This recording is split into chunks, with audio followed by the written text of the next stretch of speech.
My compadre from the NFL Network. You can follow him on Twitter at Willie McGinest, NFL Total Access analyst at 7 p.m. Eastern, coming up every single night on NFL Network. And he is three-time Super Bowl champion Willie McGinest. Good to see you here, Willie. How you doing, buddy? Sorry about the traffic down here. Brutal. L.A. traffic is brutal. It is. But I'm here. But you are here. You made it. How in the world does Belichick keep doing this with players that, honestly, second-string, third-string players do their job? Right. It's not as simple as looking at somebody and saying, do your job, is it? And then they do their job. You know what, Rich? I think it goes back to preparation. They were preparing for this last year. And everybody forgets Jimmy Garoppolo is in his third season now. So he's not like a rookie. But he's a guy who's been in the system. He's practiced. He understands what Josh McDaniels, the offensive coordinator, is trying to do. And they devise a game plan around all their players to best fit their skill set. But it's not Garoppolo that I'm referring to, I guess, because Garoppolo, quarterback, you can coach up. Well, I know it does start there. It's pretty but big. it's not just any. It's that whole offensive line had three backups on it on Sunday night. Willie? And that's another thing. When you look at how they played Arizona loves to be aggressive in blitz. And if your offensive line is struggling, what do? You run the football and you get the ball out of the quarterback's hand fast. So they did that. They took away the blitz. They made Arizona jump into like a shell, and they got out of the blitz the second half, and they took the pressure off themselves. So by what they did, they dictated what Arizona did, and they changed the game plan. So if you're struggling, get the ball out of the quarterback's hand. Run the football. They ran the football 27 times. But so many teams, from what you're explaining to me, it sounds simple. It is. But if it's so simple, then why aren't other teams winning Super Bowls with there's some players coaches like out this? there. There's some coaches out there that they understand that they have to devise a game plan and a system around their guys, around their talent. And the Patriots are one of the best at doing this. But there are a lot of teams and coordinators out there that are stubborn, figure, hey, I'm going to put my stuff out there, and you guys got to form to it. You just got to do it, and it's better than everything else. A lot of coordinators don't make those type of adjustments. The Patriots make adjustments every single week. The game plan changes on both sides of the ball every week. I know. Every single week. I mean, exactly. You've been around long enough. You know this, I know Rich. that, but no reason why I'm saying is I'm still just trying to figure what's the difference. Because, I mean, other coaches are smart. Other coaches are experienced. Yep. Other coaches have seen Belichick do it, in fact. Right. And then try to go somewhere else and do it. True. And don't succeed. Let's be honest. So what is I mean, you have been there in this locker room. You have seen it. Is it an attention to detail that no one else has? Is it a certain fear factor that he instills even in professional grown men? What is it? It's not fear factor. It's a successful organization that players, whether free agents or rookies, come into, and they understand that they need to be at a certain level. They need to play at a certain level. They need to prepare at a certain level. Mm-hmm. And it's about a great system and having great players in that system. There are core players now in that system that's been there for a while. And when other players come in, they fall in line and they get it. And they do a great job at assessing the players they have, your weaknesses, your strengths, and then they game plan around that. So it's not just like, hey, let's just come in to New England and we're all going to be great and play great. Well, there's a lot that goes into that. But they figure out the simple things to take away and what we need to do to win football games, and they just hone in on that. Willie McGinest here on The Rich Eisen Show. Have you spoken to TB12 lately? No, I haven't. I was waiting to after the first week to let things kind of calm down and settle for him. You know, he's going crazy watching these games. But I listened to something he said on the radio where he was on with Gray, and he said that he sees the game from a different perspective by sitting at home watching it now, and he sees the different angles and he understands the game a little bit more. Oh my goodness. He's never really had an opportunity just to sit out, besides when he got hurt when Matt Castle took over, but just watching the game. And now he's understanding the game better now by watching it. So when he comes back, he's going to add some of those to his arsenal. How pissed is he? He's a competitor. You know this, Rich. You've been around him and you've been around the game. He's a competitor. He hates not being there for his teammates. He's all about team, and he hates not playing football when football is being played. Mm-hmm. So I think he understands the position he's in. He's rooting for his team. He's challenging those guys. He's still able to communicate and congratulate them and give them a good game, guys, or whatever. But at the end of the day, it's killing him not being out there on the football field. Which team in the AFC do you think gives the Patriots the most fits coming up rest of this year? I think Pittsburgh is dangerous. How good do they look? I mean, they look really good. And they still don't have a couple of their really good players. Le'Veon Bell? Are you kidding me? Yes. Or Martavis Bryant. They don't really have a tight end right now, go-to tight end yet that's developed. That's going to take over for Miller. But this team looks good. And once it's all about that young defense coming together. I think they're going to get better. What about Denver? I like Denver. I like Denver a lot. Denver has a running game. We saw that with C.J. Anderson. That's how you lead and run a Kubiak's offense. Their defense is one of the best in the league. And Trevor Siemian is going to get better as the year goes on. And a team that we were talking about before the show with the Chris Command Center, we were talking about that nobody's talking about in the AFC. I mean, nobody is talking about the Baltimore Ravens. I don't know nobody knew where they were going to be. What do we make of them? Well, what do you make of them? That's a team that's always competitive. They do a great job of preparing their players. They understand how to win football games. They play a certain style of football. Nobody knew where Joe Flacco was going to be coming into the season. Of course, he looks good. They got the running game. They got defense that seems like it changes every single year with players in and out of the lineup. But I like C.J. Mosley there. This team is always in the mix. They're always going to be a playoff conversation, and they're well coached, and they play well.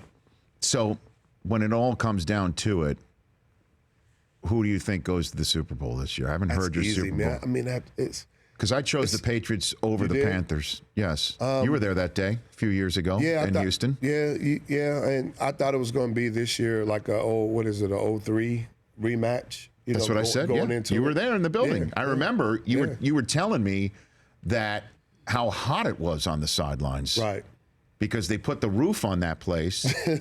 And one of the toughest games I've ever played. And the second and fourth quarters were brutal. It was like a video game. It was. There were points going all over the place. Made it seem like I wasn't on the field because there was a lot of points being scored. That defense. Yeah. But, that was one of the toughest games I've ever played. And, you look at other teams, like Green Bay is going to be good. Teams like Seattle, they always start off a little slow. They're going to get better. Mm-hmm. I'm sure Arizona is definitely going to bounce back. And a lot of people are sleeping on the Raiders. The Raiders are going to be competitive within that division. What do you mean by that? Like winning it? I'm not saying win it. They're going to challenge. They're going to challenge whoever. Denver, I would say, because they've Kansas won City in the last 4 years, right? Right. They're going to challenge Denver for the division. Okay. I never asked you this question. Okay. For that Super Bowl in Houston, coming out for the second half, I know you're doing your job. You're in the Super Bowl. Did you hear about the wardrobe malfunction during halftime? Were you talking about somebody? Not at halftime, like a little after. After the game, yeah, but not during the sidelines. I missed it. We were in. Yeah, I wish I was out for the performance, but we had. No, I know you were. I know that, but I just don't know if there was any buzzing going on in the sidelines. Hey, did you know what happened during halftime? We're shut off from what was going on out there. All right. Willie McGinest here in the Rich Eisen Show studio. Is Eric Davis here? Yeah, he'll be out momentarily, so he should be able to Do you mind if we just, it's Eric's usual fat mouthing Wednesday segment. Okay, Eric Davis is going to join us next here in 60 Ticks of the Clock here on the Rich Eisen Show. Welcome back to the Rich Eisen Show. He is here in his usual fat mouthing Wednesday segment here on the Rich Eisen Show, joining Willie McGinest. I don't expect to get double barrel action here with Eric Davis and Willie McGinest. What's happening? Good to see you, Eric. Good to be here. Always good to be here. You know that. Are there any Patriot? Were you with the Panthers on that I played Super against Sunday? The Patriots twice. Okay. And Willie twice? Did that happen? I don't know if I'm sure I had to play against. Was it 03? I played against the Patriots when I was at in 01. I was there 01. And 02. I was at you guys' place in 01. No. I was at Denver then. You guys came to Denver in 01. With Brady? In his first year? Yeah, and we beat you guys up in Denver. Okay. And then in 02, I was with Detroit, and we didn't beat anybody in Detroit. So we know how that Was that Thanksgiving? That wasn't Thanksgiving, was it? It may have been. It was one of those games because you guys had those ugly uniforms. You had the throwbacks on. I still think that's one of the ugliest uniforms. I love Pat the Patriot. Pat the Patriot. Come on. I get it. It's classic, but it's just ugly. When I walked out there on the field and I was looking at you guys, and I was like, yeah, it's just as ugly. Whooping. Well, I mean, that was Detroit. Yes, everybody did. Well, Detroit won Sunday, so hey, you got to watch how you talk about Detroit these days. I'm just talking about when they've gotten a little better. They've gotten a little better. Yeah, hey, look, they take on the Titans this week. They have a good chance to go 2-0. Oh yeah, they'll win that one. And Marshall thinks they make the playoffs. Marshall Falk said that they are going to make the playoffs because Calvin Johnson's departure actually opens things up for the eyesight of Matthew Stafford. I agree with Marshall on that. I was saying the same thing, that I thought what would occur was Matt Stafford would then start spreading the ball around, not relying on throwing the ball in Megatron, not putting himself in that situation where he's forcing the ball into certain spots. Right. We all know he can throw it. So now he's going to utilize the guys, and he's got some pretty good weapons out there. So I think it's going to help him. And I thought the key would be Eric Ebron. I mean, they've got receivers. Marvin Jones, they've had a good connection. Tate has emerged into the number one. Well, this guy. Theo Riddick is the leading beast. receiver last year, wasn't he? Out of the backfield. Well, he could be, for the lack of a better phrase, the Kevin Falk of this offense, right? He's been good. But Eric Ebron, for me, you need a guy to stretch the middle of the field that can create those mismatches with the safeties and linebackers. If he can take his game to another level, that's going to fare well for Matthew Stafford. And then they got to finish football games. This team is always right there. They just don't finish football games. Agreed. Willie McGinest here with Eric Davis, both of my compadres from the NFL Media Group here on the Rich Eisen Show. How does Josh Norman not travel with Antonio Brown? You don't always. This is the thing. You don't always have to travel. You can still. There were times when I got to Carolina, after we had a game against Minnesota, and they took me out because of the formation. They had heavy people in, and they had one receiver. I think they wanted to do their format was to keep one safety out in that situation. Yes. And Chris Carter scored on that safety, and I went belligerent. I lost it on the sideline. I was like, "Why did you bring me here?" So it was like, you put me out there if there's one receiver. I'm not coming off the field. I don't care if we got to take a penalty. I'm matching up with that guy in that situation. So what they started doing was, even if they didn't want me to switch, what you can do, you can always just switch the defense. You can double a guy. You can have the safety lean over. There were times when we wouldn't change a thing, but Dom Capers or Vic Fangio, the defense coordinator, would just let me know that we are going to move the safeties over to that side of the field. So everything else is going to be the same, but our safety is going to go double this guy. So you can do that. So Josh Norman's pissed right now. He's not saying it publicly. Willie? Yeah. Yes, because, I don't think you have to, but I think in that situation, you need to. And I know Joe Barry, he's a linebacker at USC. He's the defensive coordinator. I think when you got a lead dog, and I played with a guy like that, Ty Law, Ty was like, we be in cover two or whatever. When it came down to it with the game on the line and we're battling and there's one guy that's giving us issues, he would go to the coach and says, put me on him. Let me take him out of the game. And if we can't stop him then we can double him, we can do whatever. But I want to guard him. I think Josh Norman got paid a substantial amount of money. He went to a new team. He's still trying to prove himself within that division and to his teammates. But when you got a guy like that everybody has criticized in the past for not traveling, and you got the opportunity to put him on the best receiver in the league, and you want to see your money's worth. And you know what happened? The problem do it. And the reason he's upset is because we're sitting here talking about why didn't he go? Yeah. Because there's a perception that his coaching staff didn't think he could do it. That's what bothers him. Breland is the better option than Josh Norman? No. But this is what I'm saying. If I'm Josh Norman, that's what I'm saying. When I was in that position, don't make it look like I can't do this. Right. I want him. Give him to me. Well, or maybe even worse, I'm with Eric Davis and Willie McGinest here on the Rich Eisen Show, that we understand who you are, Josh Norman. We understand how much Snyder dollars are in your pocket, but scheme trumps talent here. In-game That adjustment.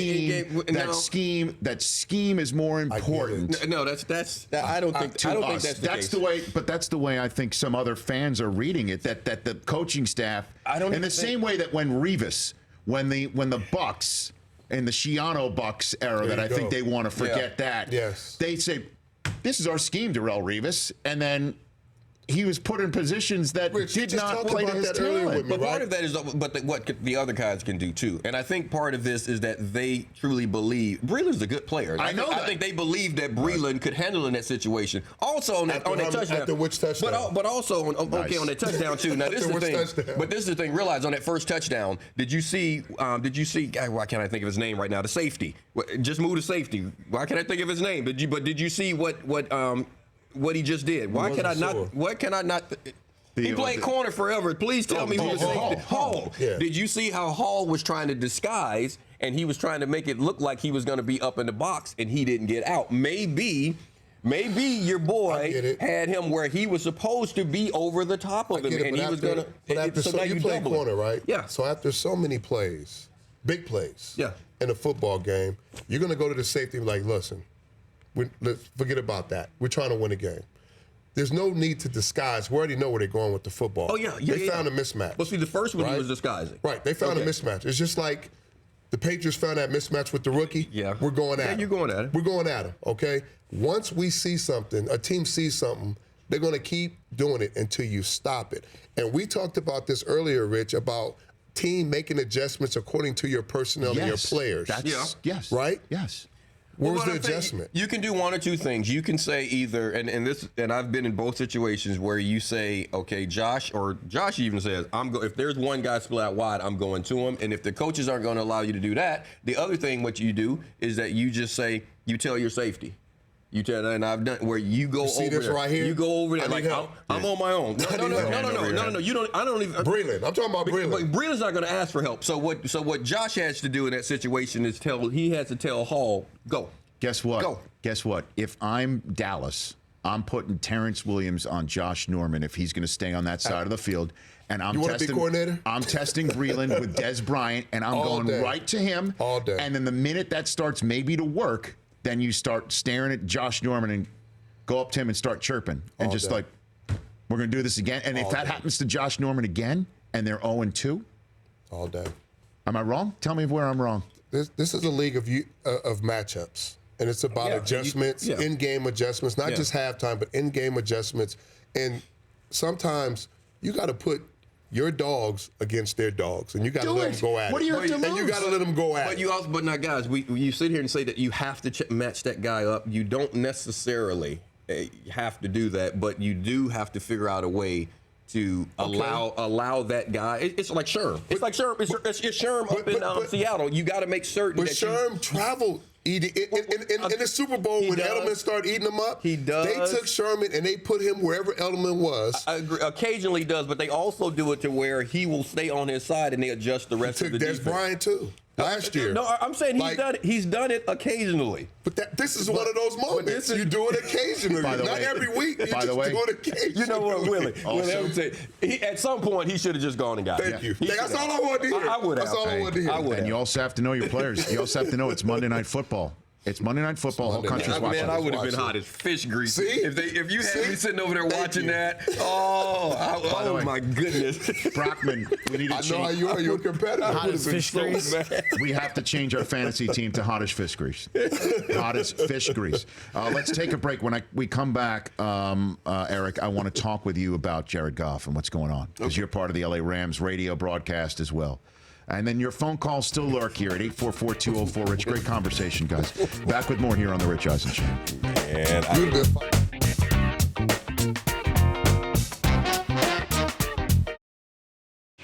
Welcome back to The Rich Eisen Show. We've got Eric Davis sitting right here. When hunger throws you off your game, there's no more satisfying solution than a Snickers bar. It's packed with peanuts, creamy caramel, and chewy nougat, all covered in that rich milk chocolate. So grab a Snickers for a delicious treat that will satisfy your hunger and definitely get you back on your game. Snickers satisfies. Eric Davis, I made the LA Rams entirety the You're Not You Player of the Week that I did with Snickers yesterday. The whole team that You're Not You. Am I back my play up, or just tell me it's just Gurley that wasn't himself on Monday night? I was the offense, and we can just say Gurley. Defensively, I mean, they made halftime adjustments. The 49ers had 8 yards. 8 yards total offense in the third quarter. Yeah, so I you know. should have a chance to get back into the game. So what is the deal with Goff, as best you can tell? He's just not ready to play. He's just simply not ready to play. Everyone keeps saying, what is he not ready to play?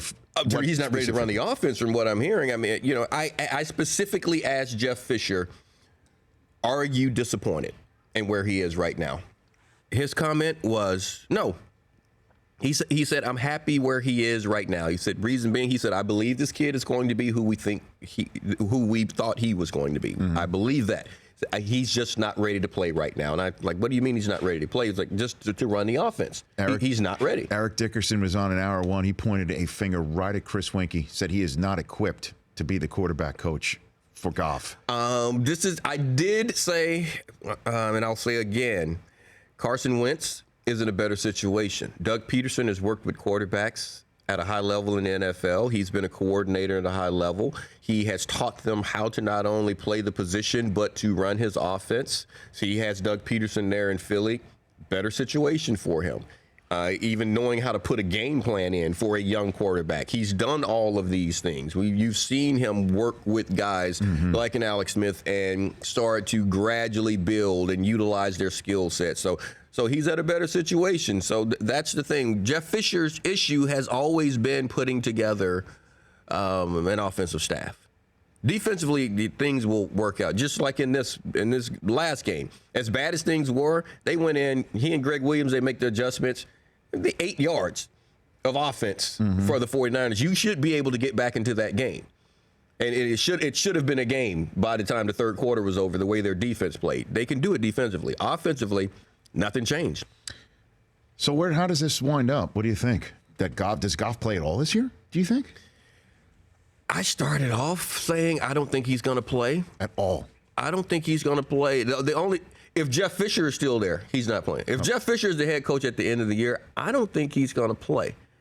And that's just me. How does Jeff Fisher not finish the year? That he keeps sticking with Case Keenum and they keep coming up with clunkers like that? What's going to happen if you don't show any improvement, if things don't get better? Because you look at where they are right now. Next week they have Seattle. So Seattle comes into town. That won't be easy. Then you have to go to Tampa. Road trip to Tampa right now, that may not be an easy. That's Tampa's home opener, too, because Tampa's in Arizona this weekend. Yes, that's going to be. And then after that, you have to go to Arizona.